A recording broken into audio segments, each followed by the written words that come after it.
I'm your host. Tonight, we delve into a chilling cautionary tale that reminds us some doors, once opened, can never truly be closed, even by those who open them. This story comes to us from an anonymous submission. They wrote to me just last week, clearly distressed. They are a university student in Cape Town, South Africa, and they're sharing this because they believe what happened has stained their family line. Their grandfather, a man once revered and feared in his community, became a victim of his own craft. Tay didn't ask for anonymity out of shame, but out of a deep, ingrained fear that simply speaking the name of what consumed their grandfather might invite it back. They wished to warn others about the ultimate price of wielding unseen powers. Take a breath. Settle in. This is the story of a Sangoma who pushed too far, and the shadow that came to claim its own.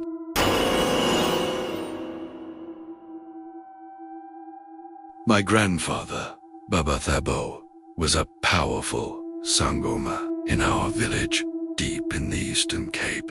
His name was spoken with respect, awe, and a healthy dose of fear. People came from miles around for his muthia's traditional medicine, his blessings, his he could heal the sick, find lost cattle, and, if provoked, bring ruin upon an enemy. He believed in the old ways, the true wells. He taught that power always demands a price.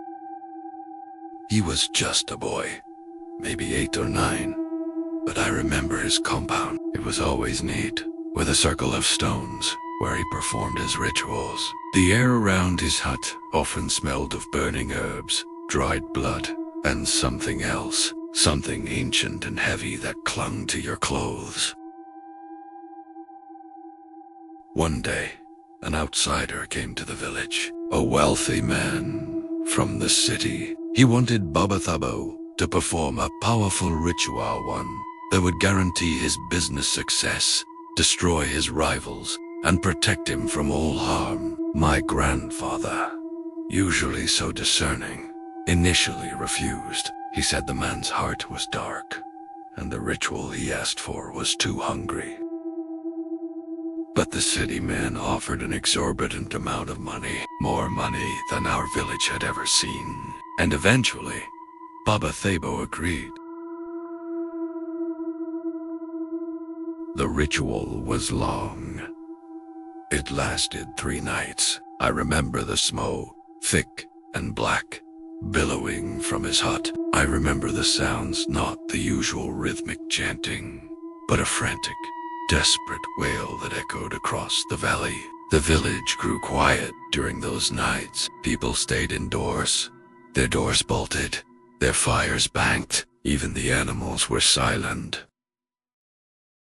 On the morning of the 4th day, the city man left, beaming, his eyes alight with a cold, triumphant glint. My grandfather, however, was different. He sat outside his hut, staring blankly at the rising sun. His normally sharp eyes were unfocused, distant. He didn't greet anyone. He didn't eat. He just sat there, humming a strange, tuneless melody. Days turned into weeks. Baba Thabo stopped seeing clients. He barely spoke.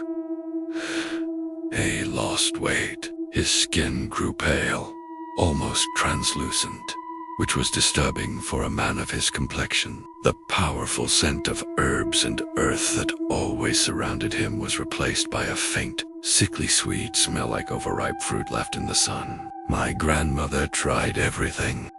She cooked his favorite meals, brewed special teas, even called in other, lesser Sangomas from neighboring villages to help. But they all took one look at Baba Thabo, their eyes wide with fear, and quickly left, refusing to even enter his compound. They whispered, "He has brought something back, something that feeds." One afternoon, I was playing outside when I heard my grandmother scream. I ran to the hut. Baba Thabo was lying on his mat, trembling. His eyes were wide open, but they weren't seeing us. He was staring at something that wasn't there. "It demands more," he rasped, his voice barely a whisper. "It wants the shadow." My grandmother held him, tears streaming down her face. She looked at me, her eyes pleading, warning me to run.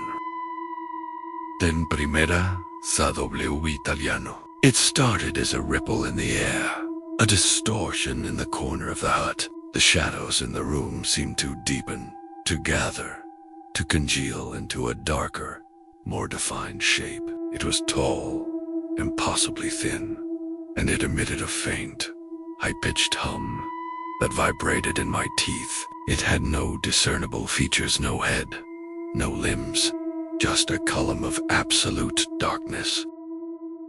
It drifted towards my grandfather. It moved with a slow, deliberate graze, like smoke, seeking its source. My grandfather's humming grew louder, more frantic, almost a plea. As the shadow reached him, it seemed to stretch. It leaned over his trembling body. I saw Baba Thabo's mouth open in a silent scream, his body arching for a moment. Then it was over. The shadow retracted, flowing back into the corner, dissolving back into the ambient darkness of the hut.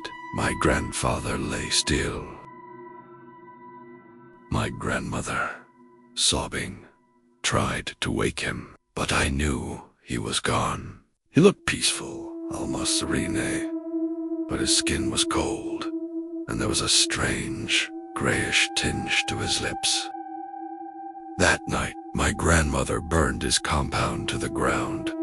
She didn't explain why. Sehus sighed.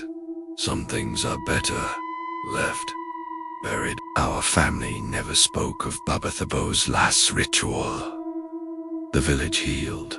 Life went on, but I never forgot that sickly sweet smell, or the humming, or the impossible shadow. Years later, I moved to Cape Town for university. I was in the library, researching ancient African spiritual practices for a project, when I stumbled upon an old text. It spoke of certain rituals, ancient and forbidden, that could grant immense power, but it warned of the Umthunzi Owesabayo the Shadowtheth feeds. It said that if the Sangoma performing the ritual was not pure of heart, or if the offering was insufficient, the shadow would claim the Sangoma as its ultimate price. It would consume their very essence, leaving behind an empty husk. It would take their shadow. He closed the book. He felt cold. To this day, when the lights flicker or the wind hums in a peculiar way, I sometimes smell that sickly, sweet scent, and I look at my own shadow. I always make sure it's there. Because sometimes, the debt isn't just paid in blood or money. Sometimes, it's paid in silence and absence.